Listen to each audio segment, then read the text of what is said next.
สบายดีพ่อแม่พี่น้องมื้อวานนี้ได้มาพักบ้านพักเนาะบ้านหู้เสียงนะ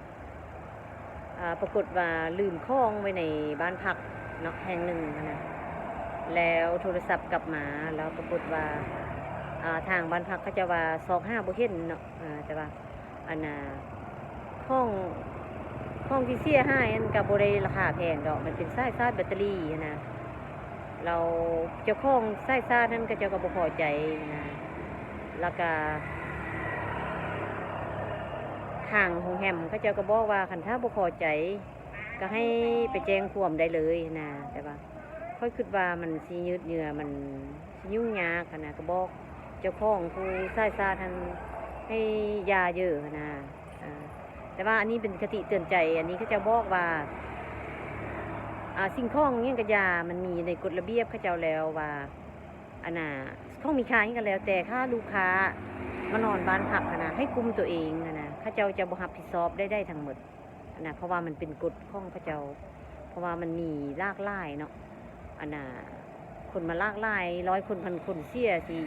ทางโรงแรมเขาเจ้าสิสดใสเหมือนกับบ่ร้อนนะอันนี้เขาเจ้าก็เลยปกป้องอันน่ะข้าเจ้าเองนะเพราะว่ามันมีล่อแร่นะมันมีคนทำคือกันเนาะนะคนดีก็มีคนซัวก็ไล่นะเพราะฉะนั้น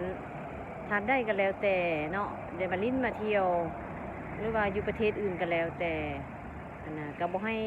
อย่าไว้ใจทางอย่าวางใจคนมันจนใจโตเนาะนะแล้วก็มันก็คันเฮาปกป้องตัวเองเครื่องข้องเฮารักษาโดยตัวเองบ่ต้องลงลืมนะมันก็บ่เสียใจเนาะคันราคาแพงมันก็เสียใจนะเสียดายอีกนะคันราคาถูกบางคนเขาหักห่วงหลายมันก็เสียใจคือกันนะเพราะฉะนั้นแล้วถ้าไปท่องเที่ยวยังก็แล้วแต่ให้กุมตัวเองเป็นดีที่สุดเนาะให้เพิ่มตัวเองเป็นดีที่สุดบ่ต้องหวังว่าเอาห้องเอายังไปฝากไว้โรงแรมแล้วมันสิปลอดภัยว่ามันสิบ่เสียหายอันน่ะมันเสียหายแล้วเขาเจ้าก็จะบ่สดใสเฮาได้เพราะว่าเขาเจ้าสดใสบ่ร้อนนะเพราะว่าลูกค้าเขาเจ้าก็หลายเป็นร้อยเป็นร้อยคนสินะเขาเจ้ารับผิดชอบบ่ร้อนนะเขาเจ้าก็เลยออกกฎระเบียบเขาเจ้ามาเลยในสัญญาเซาโรงแรมนะออกมาเลยว่าวัตถุมีค่ายังกันแล้วแต่ให้คุมตัวเองเขาเจ้าจะบ่รับใส่นะเพราะว่าเขาก็บ่ฮู้เขาบ่ได้เป็นผู้อ่านกฎระเบียบนะแต่ว่าพวกพนักงานรับตอนเขาเจ้าแจ้งให้ฮู้แบบนั้นนะเพราะฉะนั้นแหละคุมตัวเองเนาะทานได้ก็อย่ามาลิ้นมาเที่ยวนะหรือว่าไปต่างประเทศก็อย่ามาบ้านเฮาก็อย่านะ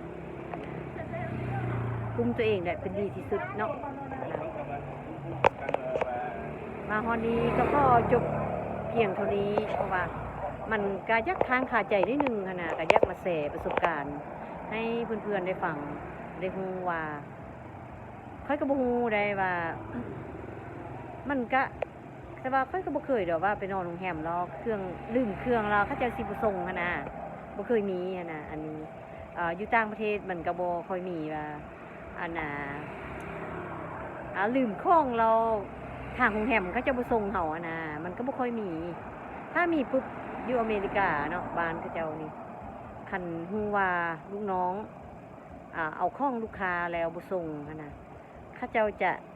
ไล่ออกทันทีเลยบ่เก็บไว้นะเพราะว่ามันสิเสียภาพพจน์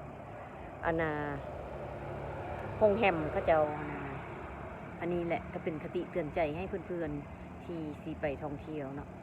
ขอให้ไปท่องเที่ยวให้มันมวลๆบ่ต้องให้มันมีเรื่องมีราวเรื่องราวว่าของเสียหาย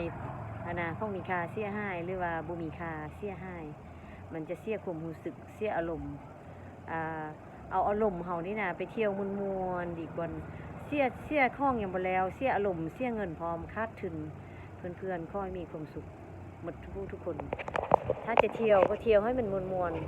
ๆตัดเรื่องอารมณ์เสียออกเพราะว่าถ้าของเสียอารมณ์มันก็บ่ดีมันหงุดหงิดเนาะ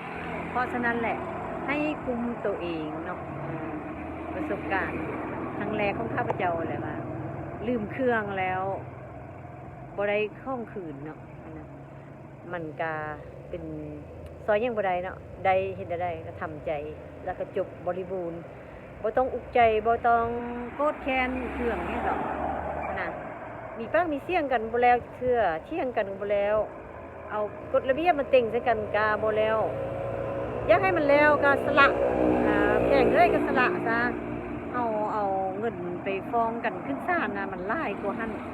อันน่ะแต่ซ้ำบ่แล้วเสียเวลาอีกสนะอยู่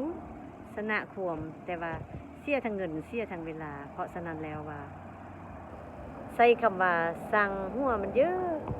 แล้วก็สำบายใจ